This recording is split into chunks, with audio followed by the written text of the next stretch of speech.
हिंसा और दुर्बलता से डगमगा रही थी। राहत की तड़प बूंद को तरसते चातक जैसे। कहा गया है जब जब धर्म की होती है हानि, साथ ही साथ अधर्म की होती है पुष्टि, तब तक भू पर परम पुरुष प्रकट होता है।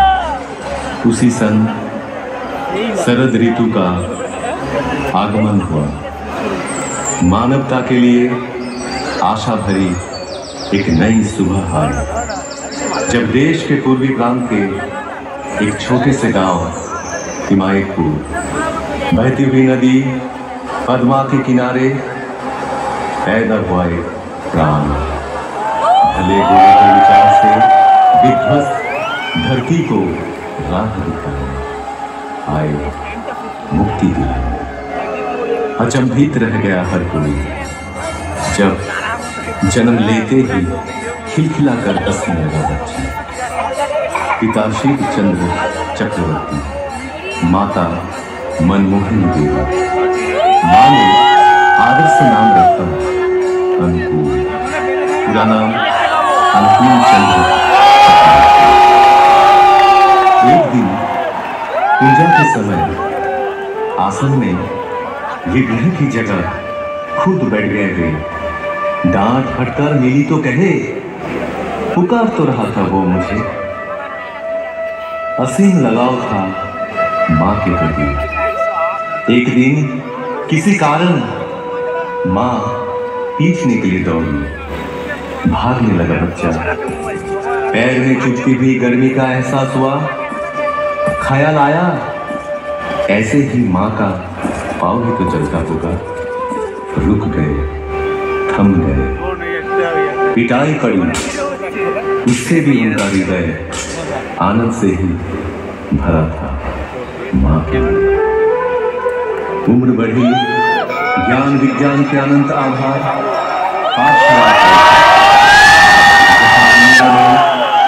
एक के जैसा भी नहीं, एक और नहीं। वहां सिखाया जा रहा था एक और एक दो नहीं मान पाएंगे। और क्या, हम साधारण मानव पीछ तो सकते थे उन महाज्ञान को। बारिश का एक दिन गहरी एक खाई, डूब रहा था एक बूढ़ा प्राण। बचाव के लिए पुकार रहा था, हाथ बढ़ाए हुए। जीवन बचा तो बूढ़े ने बोला, क्या तुम ही मेरे अल्लाह हो? जिंदगी भर ऐसे अनगिनत हाथ सहारा तो खोजते रहे उनका ही। उम्र और भी बढ़ती गई। पिता की इच्छा से शहर में गुजर सकता है बच्चा। इस एहसास से घर से पैसा तंगी से ही भेजा जाता है। बड़ी कठिनाइयों से गुजरे वे, रहने लगे गरीब मजदूरों के बीच, पर हालात से हार नहीं मानी। असहाय साधारण जनों के हृदय में बहा दिए करुणा की धारा। समय के पलटने पर लौट आए गांव, वहां भी चलने लगा वैसा ही प्रेम और करुणा का सिलसिला। फिर एक दिन महसूस किए हर बीमारी की जड़ है मानव मन। और क्या, निकल पड़े मन की रक्षा करने। गांव में सबको इकट्ठा किए, चारों ओर गूंज उठा कीर्तन। जैसे आनंद के नशे में जो जनता का एक समूह, उस भक्ति रस से दूर होती रही सारी मलिनता। रच उठा एक मधुर चक्र, मानो एक एक के प्राण के घेरे में पड़ गए। उनके श्री मुख की वाणी सुनकर नवजीवन पाए सकल जन। साफ दिखने धरा को अंधियारा से राहत मिली, जो भी पास पहुंचे तन मन से हुए हर्षित। हर एक जीवन की पटकथा परिवर्तन के मूल कारण ही थे वे। केंद्रित कर उनको एकत्रित होने लगे। आए अर्थार्थी, ज्ञानी, जिज्ञासु, संत भी पहुंचे, दुर्जन भी, त्यागी, संसारी, धनी, निराश्रय, निरक्षर, सब आते रहे। आशा की किरण में परिस्नात हुए। जो मंडली तैयार हुई उसे सब पहचानने लगे सत्संग के नाम से। ऐसे ही एक दिन अचानक उस गांव का सब कुछ पीछे छोड़ कर्म भूमि की हर कुछ त्याग चल पड़े पश्चिम की ओर, पहुंचे देवघर। साल भर बाद आई देश विभाजन के हलाहल उनमें समाहित, जो रहे उनमें मगन, समकित हो आज भी पाते हुए अपने जीवन में, हर एहसास में, हर कदम में यजन, याजन, इष्ट भृति के माध्यम से नियमित निरंतर ठाकुर को संग सुधा पाए हुए कई जन आदेश पाकर या तो अपनी इच्छा से, दिल और दिमाग से भी तुम्हार रवि हृदय हमार राम,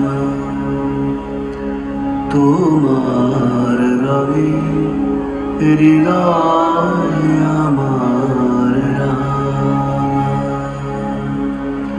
তোমায় বিদায় দেব কেমন করে, তোমার মুগ্ধ আখি তারা,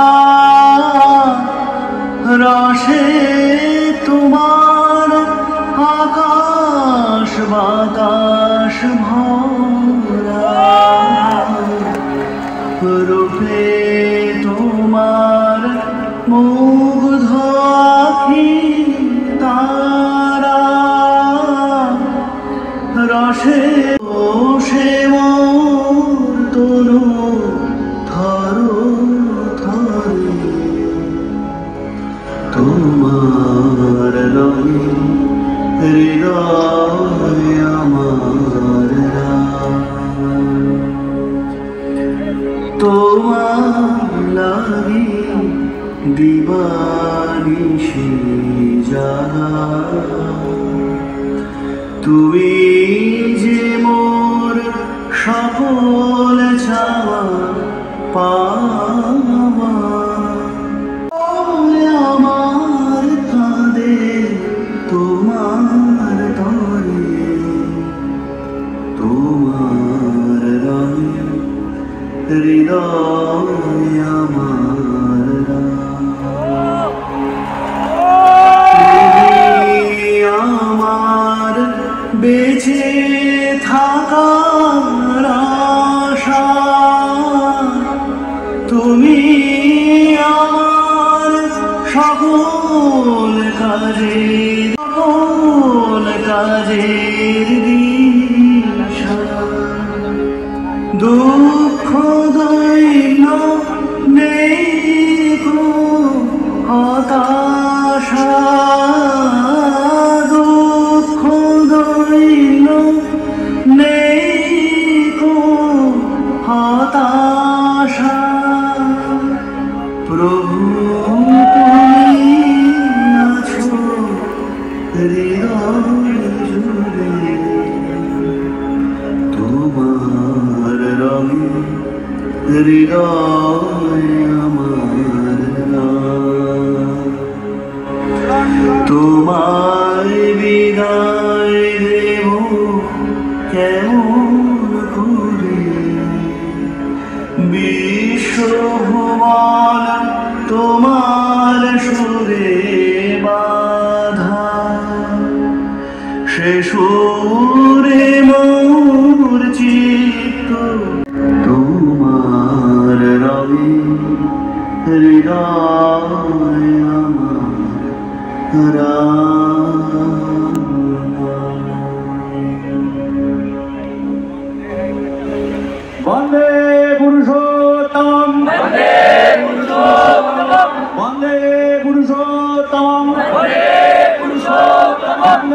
पुरुषोत्तमं